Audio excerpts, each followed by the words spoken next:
Boa tarde, pensador bíblico. Rapidamente aqui passando para a gente fazer a nossa reflexão de hoje. Não vou conseguir transmitir no YouTube hoje porque eu estou sem internet, mas vou transmitir aqui pelo Instagram, tá bom?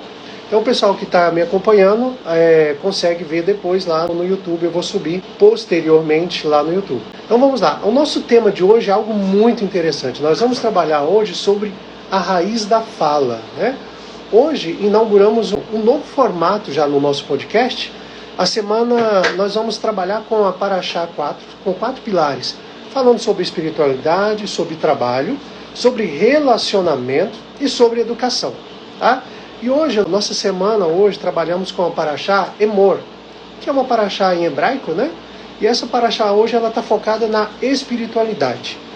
Você já percebeu que a sua fala é o termômetro da sua conexão com Deus? Na sua situação atual hoje, ou na situação atual que nós temos no nosso país hoje, o ruído ensurdecedor que nós observamos.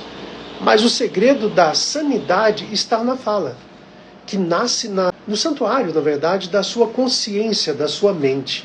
E é o que nós vamos trabalhar hoje. Lá em Levítico 21, verso 1, diz assim: diz o Senhor a Moisés, fala, ou seja, Emor em hebraico, fala ao sacerdote e diz-lhes. Aí nós temos aqui um comentário muito interessante do Rambam, um grande pensador do ano 1000 depois de Cristo. Ele explica que Emor, ou seja, a fala, é um convite para uma fala elevada. O sacerdote aqui pode ser você, o líder, um profissional, um trabalhador, um filho, um marido, uma esposa, né? Ou líder espiritual da sua própria vida, da sua casa. Não podemos deixar que a sua boca ela venha contaminar pelo jeito que as pessoas falam à sua volta, pela mentira ou pela murmuração, a reclamação que muitas vezes nós temos. Nós vamos entender, ter bitarrom é confiar que a sua oração, a sua prece, a sua reza, a sua palavra, na verdade, ela tem o poder de mover a realidade. Então nós vamos entender aqui, a espiritualidade real não é uma mística dentro da sociedade, mas é a gestão de consciência do que sai da sua boca diante de Deus. Então o que está dentro, na verdade, é o que é a realidade. E nós queremos simplesmente achar que a realidade é o que os outros dizem para nós. Mas o que realmente fala na sua vida? Quais são os ouvidos, que você realmente está se pondo a ouvir as falas das pessoas? Nós vamos entender um pouco agora, psicanaliticamente, esse ponto. O Dr. Norberto Kepp, ele ensina que o ser humano ele foi feito à imagem do verbo. Quando usamos a fala para reclamação, para falar mal de outras pessoas, ou para reclamar do que nós temos, isso é para a inveja. As pessoas estão sentindo inveja, na verdade. Tá? Esse é um princípio muito importante de levar. Entramos na inversão. O quê? Nós passamos a olhar aquilo que é bom, algo ruim. E nós vemos aquilo que é mal, algo bom dentro do nosso interior. E nós destruímos a nossa própria saúde mental e espiritual. E ainda, em consequência disso, a nossa saúde física, né? Trazemos também, então, a consequência de um mau pensamento, ele vai ressoar, ou vai trazer uma ressonância na saúde física. Muitas pessoas adoecem, elas acham que é por alguma coisa de fora, e na verdade não é. É por algo que está dentro, que ela não quer enxergar, ela não quer ver os seus problemas, os seus defeitos, e não quer aceitar muitas vezes alguns conselhos. Então isso traz o quê? Doença interna. E nós vamos ver nessa patologia, que a sociedade tem. Então a patologia do desespero. E aí nós vamos ver uma palavra muito interessante aqui, que Jesus diz. As palavras assim: no último dia, quando o Filho do Homem vier, haverá fé na terra. E o que nós vemos hoje, a sociedade, ela não tem fé. Ela não quer acreditar. Porque ela prefere acreditar no que o médico diz, 100%, do que ela olhar quais são as patologias que levaram ela a chegar a essa doença. O médico está ali para remediar. Mas quem vai realmente trazer uma cura interna é o Criador na sua vida. E aqui nós vemos a fé que ele procura em você e em mim é aquela que confessa a realidade do reino. Mesmo quando os olhos naturais vem o caos. Mesmo quando você vê toda a dificuldade, o dinheiro não está dando para pagar as contas, eu acabei de terminar o meu relacionamento, ou eu vou começar um relacionamento novo e eu não sei o que fazer. Na verdade, a resposta, ela está dentro de você. A sua espiritualidade hoje, ela está provando a realidade, ela está provando a capacidade de dizer a palavra certa, no momento certo, no tom certo, com o coração sintonizado na verdade da imuná, ou seja, na verdade da fé. E esse é o ponto que eu quero que você traga para a sua reflexão agora. Esse pilar da espiritualidade que nós estamos falando hoje, ela traz algo muito interessante.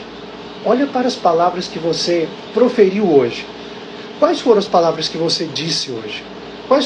Qual foi a sua fala? Você reclamou do seu trabalho? Você reclamou do dinheiro? Reclamou do ônibus que você veio? Reclamou do trânsito? Reclamou do marido, da esposa, do namorado? Qual foi a sua reclamação hoje? Reclamou do filho ou do estudo? O que você falou hoje? Qual foi a reclamação que você teve hoje? Ou melhor, quais foram as palavras que você proferiu hoje? Elas vieram da sua ansiedade?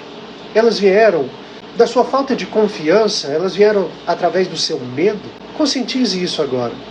A minha fala reclama e acusa porque eu ainda tento controlar o que só pertence a Deus e não a mim. Você pode acrescentar um dia na sua vida? Você tem certeza de que amanhã todas as coisas permanecerão como hoje? Se você não tem essa certeza e você quer que isso aconteça da mesma forma, você está sofrendo por isso. Por quê? Porque você não é Deus, entende? E o mais difícil para nós, todo mundo acha que difícil é ser Deus. Não, difícil é ser humano. Não é ser humano. Difícil é eu querer ser Deus, realizar as coisas como Deus, sendo que eu sou um ser que daqui a um pouco ele vai embora. Poucos anos atrás, eu não tinha barba branca. Já tenho. Isso significa que eu estou com uma idade a mais. Eu não posso controlar se eu vou ter barba branca ou não. Eu posso sim, eu pego uma tinta e pinto. Tá, mas isso é um controle falso. E é o que muitas vezes nós fazemos na nossa vida. Queremos ter o controle de uma realidade que foge da nossa verdade, do nosso controle. E aqui vai um ponto. Imagine hoje a água pura da realidade limpando os seus lábios, limpando a forma que você fala, limpando a sua mente. Então diga assim: eu renuncio à fala da murmuração, eu renuncio à fala da reclamação, eu renuncio. A minha espiritualidade hoje, ela se manifestará em palavras de verdade, em palavras de bondade, em palavras de beleza. Que hoje, a partir de agora, neste momento eu farei um teste, um exercício de falar o que é bom, o que é belo e o que é puro, o que é verdadeiro. Faça esse exercício hoje. Você verá que esse exercício vai te trazer uma certa paz, mesmo diante dessa dificuldade ou caos que você possa estar vivendo hoje. E aí você vai passar a sentir a segurança de quem está alinhado com o Verbo, ou seja, alinhado com Deus, alinhado com Cristo. Então diga isso agora: eu sou um sacerdote da verdade, eu sou um sacerdote da fala. A minha boca hoje será um canal de bênção. Eu não irei reclamar, mas eu irei falar o que é bom, o que é belo e o que é verdadeiro. Pois a minha boca é um local de bênção, de sanidade, de santidade. Algo que realmente arremete à vontade de Deus, que é boa, perfeita e agradável. Deixa eu orar por você. Senhor, ensina-nos a ter sanidade, mesmo diante de todo esse caos terrível que nós vivemos. Nós não sabemos como será o dia do amanhã. E nós não queremos sofrer por não sabermos o dia do amanhã, mas queremos entregar a nossa vida ao Senhor. Que a minha espiritualidade não seja teoria, que a minha incerteza não seja a confiança em mim mesmo, mas seja a prática da palavra e da verdade, que garante uma vida boa, bela e verdadeira. Em nome de Jesus eu te agradeço, Deus. Amém. Então que Deus abençoe você, que você possa realmente levar isso. Não fica reclamando, murmurando, falando mal. Lembre-se, o seu trabalho é bênção. O seu marido, a sua esposa, os seus filhos são bênção. Você só vai começar a colher algo melhor se você plantar algo melhor hoje. Eu só posso colher feijão se eu plantar feijão. Você só pode colher amor se você plantar amor. Então que Deus abençoe você e até o nosso próximo encontro.